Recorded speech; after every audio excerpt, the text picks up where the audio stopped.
إن الحمد لله نحمده ونصلي على رسوله الكريم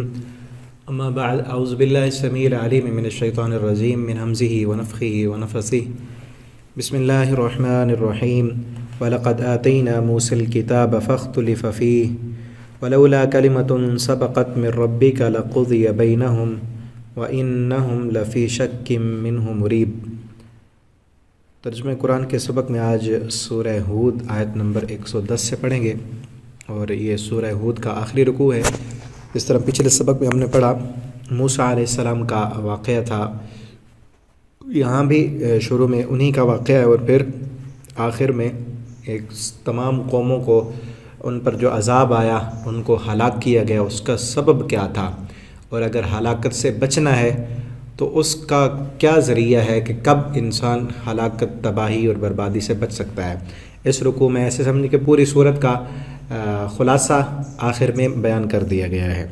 وَلَقَدْ آتَيْنَا،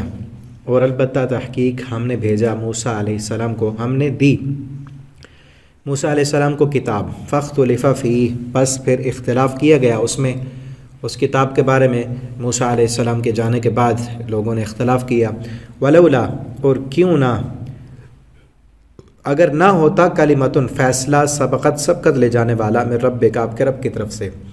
لقضی بینہم، ان کے درمیان فیصلہ کر دیا جاتا ہے، یعنی جن لوگوں نے تورات میں اختلاف کیا، اللہ تعالیٰ نے جو موسیٰ علیہ السلام کو دی تھی، اللہ کا فیصلہ ہے کہ عذاب ان کو، سزا قیامت کو ملنی ہے، اگر وہ فیصلہ نہ کیا ہوتا تو دنیا میں انہیں سزا مل جاتی۔ وَإِنَّهُمْ لَفِي شَكٍّ مِّنْهُ مُرِيبٍ، اور البتہ بے شک وہ شک میں ہے اس کتاب کے بارے میں، مریب، شک کرنا۔ وہ آج بھی، یعنی اس وقت جو تھے یہودی، وہ اس وقت بھی انہیں یقین نہیں تھا کہ جو ہمارے پاس کتاب ہے یہ اصل وہی محفوظ ہے یا نہیں۔ یہ اللہ رب العالمین کا ہم مسلمانوں پر احسان عظیم ہے کہ ہمارے پاس قرآن اسی حالت میں محفوظ ہے، ورنہ تورات اس وقت بھی محفوظ نہیں تھی، اب تو 1400 سال اور گزر چکے ہیں، اب کیسے وہ باقی ہو سکتی ہے۔ وَإِنَّ كُلًّا لَمَّا لَيُوَفِّيَنَّهُمْ رَبُّكَ أَعْمَالَهُمْ، اور بے شک ہر ایک کو اس وقت لَيُوَفِّيَنَّهُمْ پورا دے دیتا ان کو آپ کا رب، اعمالہم، ان کے اعمال کا بدلہ، انہ، بے شک وہ، بما یعملون خبیر، جو وہ سب عمل کرتے ہیں ان کے ہر عمل کی خبر رکھنے والا ہے۔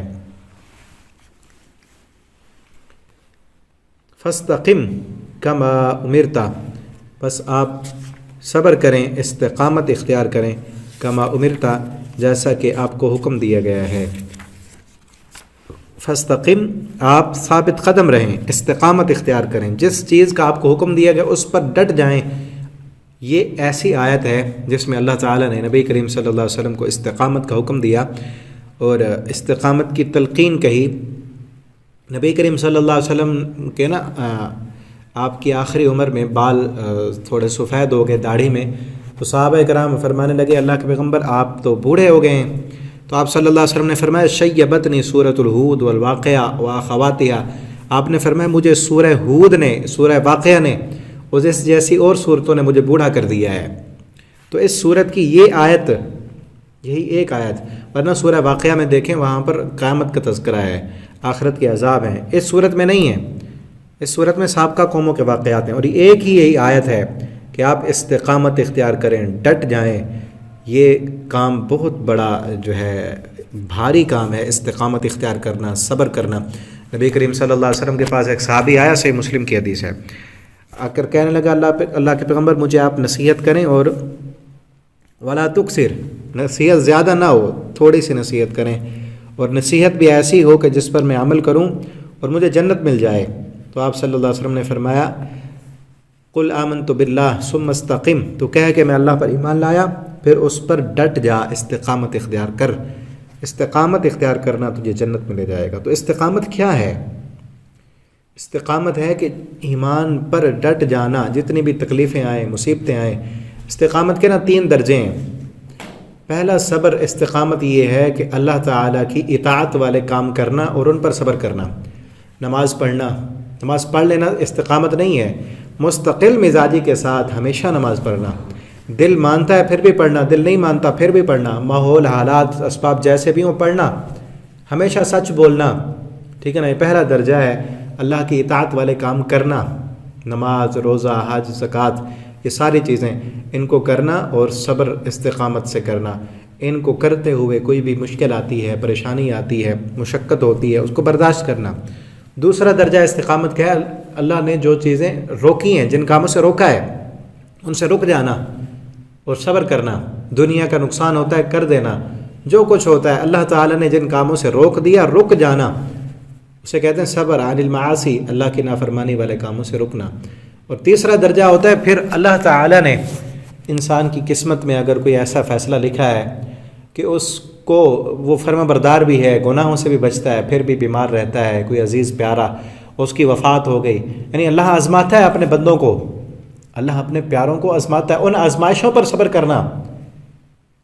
یہ نا نبی کریم صلی اللہ علیہ وسلم کی ساری زندگی دیکھیں، آپ پیدا ہوئے یتیم تھے اور چند جو ہے نا سالوں کے بعد ماں شفقت محبت کرنے والی، ابھی آپ بچے ہی تھے، وہ بھی فوت ہو گئی، چچا نے پرورش کی، دادا بھی فوت ہو گئے، 3 سال کے تھے، پھر چچا نے پرورش کی، وہ بھی فوت ہو گیا، ٹھیک ہے نا، اور پھر انسیت اور محبت کرنے والی اللہ تعالیٰ نے بیوی عطا کی تھی، وہ بھی فوت ہو گئی۔ سارے آپ کی ساری زندگی مشکلات میں، آزمائشوں میں، تکلیفوں میں ہے۔ تو اللہ تعالیٰ فرماتے ہیں،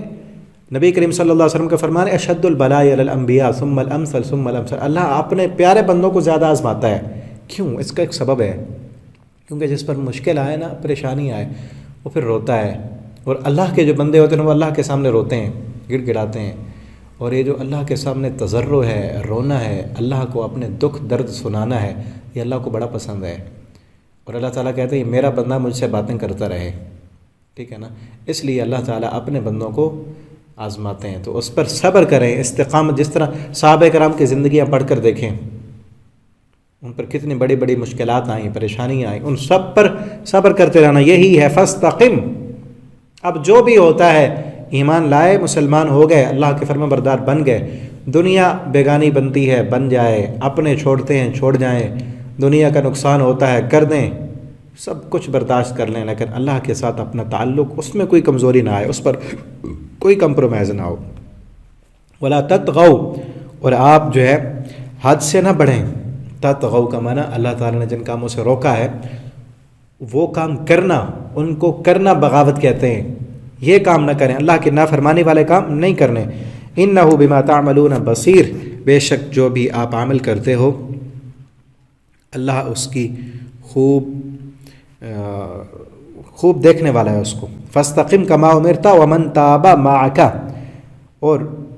آپ استقامت اختیار کریں جس طرح آپ کو حکم دیا گیا، اور وہ لوگ بھی تاب معک جو آپ کے ساتھ توبہ کرنے والے ہیں وہ بھی استقامت اختیار کریں، یعنی جو انسان توبہ کر رہا ہے، گناہوں کو چھوڑ رہا ہے، اسے بھی چاہیے کہ وہ اب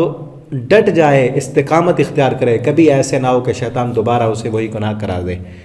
تو یہاں تک سبق ہمارا کمپلیٹ ہوا، آگے انشاءاللہ اگلے سبق میں ہم پڑھیں گے۔ والسلام علیکم ورحمۃ اللہ۔